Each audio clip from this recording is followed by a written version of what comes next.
Бүгүнкү жолугушуунун максаты? Бүгүнкү жолугушуунун максаты бул багып алуучу фосфордук үй-бүлөгө мындай талкуу өткөздүк. Ушул маселе боюнча бүгүнкү күнү Кыргызстанда жетим балдар үйлөрү жана интернаттар көбөйүп баратат.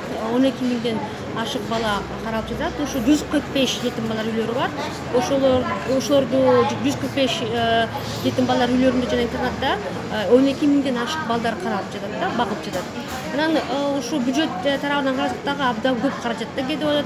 Анан эң негизи бул баланын кызыкчылыгы жана укугу, үй-бүлөнүн чөйрөсүндө өсүшү, мындай чоңоюу укугу деген бузулуп жатат да. Ошондуктан биз ушул маселеге көп жылдан бери көңүл буруп келатканбыз. Анан 1-июндөн баштап президент тараптан мындай өзгөчө басым көңүл бурулгандан бери ушул иш мындай активдүү түрүндө өтүп жатат. Анан өзгөчө ушул убактылуу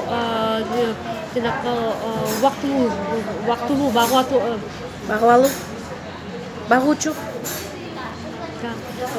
багуучу үй-бүлө системасын биз Кыргызстанда көбөйтүү боюнча биз көңүл буруп атабыз. Деген бүгүнкү күнү жетим балдар үйлөрүндө баланы багыш үчүн өкмөт тараптан 14-15 миң сом бөлүнүп атат.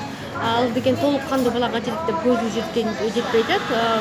Себеби биз ушу бюджеттин мониторингин өткөзгөнбүз. Анан өзүбүз ушул жыйынтыкка келдик. Бул маселеге көп мындай кош көңүлдүү болуп, бала канчалык көбөй болсо өкмөт тараптан кете берет экен да. Бирок ошол учурда баланын укуктары көп деле бузулуп атат. Эң негизи укугу ушу бала ата-энесиз чоңоюп калып атат да. Анан ошондуктан биз ушундай бир жыйынтыкка келдик. Ушул бизде фос жанакы убактылуу балдарды багуу үй-бүлө системасын деген биз Кыргызстанда көбөйтүш керек да. Биз деген ошого басым кылып, өкмөт тараптан дагы мындай ошол системаны колдоо бир түрлөрүн мындай жакшыртпасак деген биз ушул андай үй-бүлөлөр барбы эже? Кыргызстанда бар, бирок жетишпейт. Болгону 7 үй-бүлө бар да. Мисалы үчүн Молдова мамлекетинде 600 үй-бүлө бар экен. Алардын 3,5 миллион эле калк эли бар. 3,5 миллион калкка деген 600 үй-бүлө бар да. Аларды ушу аз деп атат.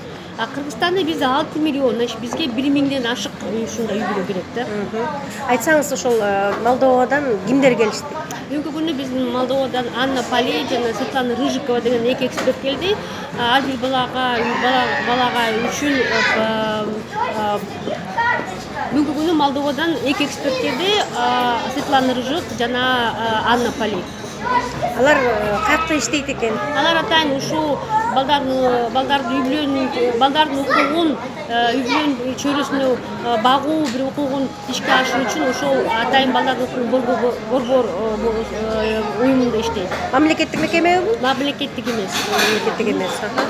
Анан бизде Кыргызстанда бир балага мисалы үчүн бир багуучу үйгө бере турган болсо, багуучу үйгө деген айлык энеге, багуучу энеге 6 миң сом айлык бөлүнөт. Анан балага дагы 6 миң сом мындай жөлөк аркылуу бөлүнүп берет. Эми сиздин оюңуз боюнча мындан ары ушундай үй-бүлөнүн тажрыйбасында 7 үй-бүлө дедиңиз. Мындан ары 1 миңден ашык үй-бүлө керек Кыргызстанга. Жок, керек делет, бирок деген мындай ишене аласызбы? Биз ишениш керекпиз. Себеби деген бул баланын укугу үй-бүлөнүн чөйрөсүндө өсүш үчүн. Ошон үчүн ошол укугун биз чоң адамдар каалабайбызбы? Биз да мындай ата-энелик коомчулук милдеттүү ошол баланын үй-бүлөнүн чөйрөсүн сакташ үчүн. Андан тышкары өкмөт органдардын милдети ушул баланын укугун ишке ашырыш үчүн.